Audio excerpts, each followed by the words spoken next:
World's biggest cleanups.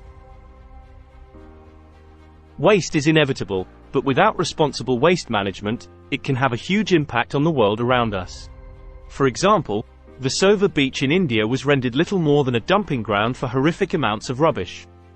But after a staggering 85-week cleanup operation, the beach was restored to its former glory. There are a number of large-scale cleanup operations ongoing around the world. In this article, CSS Cleaning explores similar stories of large-scale cleanup operations around the world. Seychelles Outer Islands. The Ocean Project Seychelles was founded to deal with the problems impacting the marine environment as a result of pollution and climate change. According to the project, 8,300 million tons of plastic has been produced since the beginning of mass plastic production in the 1950s. 70% of this has ended up as waste, and 84% of that waste has ended up out among nature, via landfills, the ocean, or dumping. Thanks to a number of different micro-projects on the islands, the Ocean Project Seychelles has cumulatively created a huge cleanup of the area, running installations of art made from the plastic debris collected in the islands, the Last Straw campaign, and educational coastal cleanups. March 2019 saw the start of one of the biggest undertakings by the project, the first ever large-scale cleanup of Seychelles Outer Islands. 40 participants headed to one of 13 Seychelles Outer Islands to assess the problem, investigate its origin, and see how much of it was there. The participants collected 10,627 kilograms of litter during the project. The results highlighted the need to continue fighting plastic waste around the world, as well as deal with the human element of plastic pollution. Everest Cleaning Campaign. You may think that as the highest mountain above sea level that Mount Everest would rise above the litter and pollution of the land and sea. Not so. In fact, the mountain suffers some of the worst waste problems in the world, from discarded oxygen tanks and beer bottles to embarrassing volumes of human feces.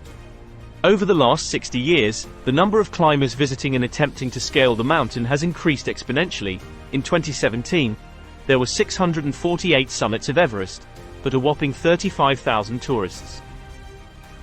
Unfortunately, bad habits coupled with the sheer volume of people have developed into a severe waste management problem that could end up being a risk to human health.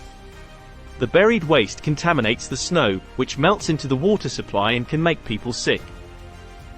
There have been a number of efforts to clean up the mountain, from a mandate issued in 2014 that required every climber to bring 18 pounds of trash back off the mountain when they returned, to a recent closure in 2019 of the base camp on China's side of the mountain. Those with climbing permits will be allowed up the mountain, but for visitors and tourists, only the areas below the base camp will be open. During the closure, authorities continued the success of its last 3 cleanup operations in spring 2018, which saw 8 tons of waste removed from the mountain. This year's cleanup, 2019, saw 11 tons of waste brought down from Everest. The Ocean Cleanup. Founded by 24-year-old inventor Boyan Slat, the Ocean Cleanup was set up to clear huge portions of plastic and debris from the Pacific. If successful, the device was projected to rid the ocean of plastic, twice the size of Texas, or around 6 times larger than the UK. The device hit a few snags on its first run, with the plastic being scooped up but not retained properly. This led to the debris floating away and out to sea again. The device was brought back, reworked and upgraded, and sent back out in June 2019. The new modifications hope to combat the problem of retaining the plastic through a more consistent speed control of the device. If successful, the project will be the first of its kind to collect free-floating plastic at sea.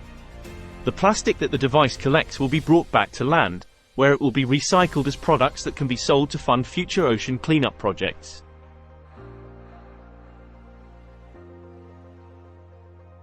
Mumbai's Versova Beach. Cleanups on the scale currently needed across the globe don't happen overnight. It takes hours, days, months, and even years of effort to reverse the damage of ill-managed waste that has washed up or dropped into the environment. Versova Beach in Mumbai was one location that had fallen foul to the world's waste. Back in 2015, 2 neighbors headed outside to the rubbish-infested Versova Beach to start painstakingly picking up the litter. More and more people began to get involved, and eventually, a regular Sunday meet-up came into effect. It took 119 weeks, but with an estimated 12,000 tons of plastic removed, the sand is now finally visible. But just because the beach is now clean doesn't mean the project is over. In fact, according to Tree Hugger, it won't end until the flow of plastic and mishandled waste ends around the world. Otherwise, the rubbish will simply keep washing up on beaches for the foreseeable future. The movement founder, Afroz Shah, is still working on keeping his beloved beach clean, with an update as recent as the 14th of July 2019 chronicling week 195. On land and at sea, the world is slowly beginning to pick up its rubbish and deal with it more responsibly. But the efforts will need to continue in order to see a real change, much like the transformations enjoyed by the likes of Versova Beach. With a combination of cleanups and behavior changes, we could very well see a cleaner world in our lifetime.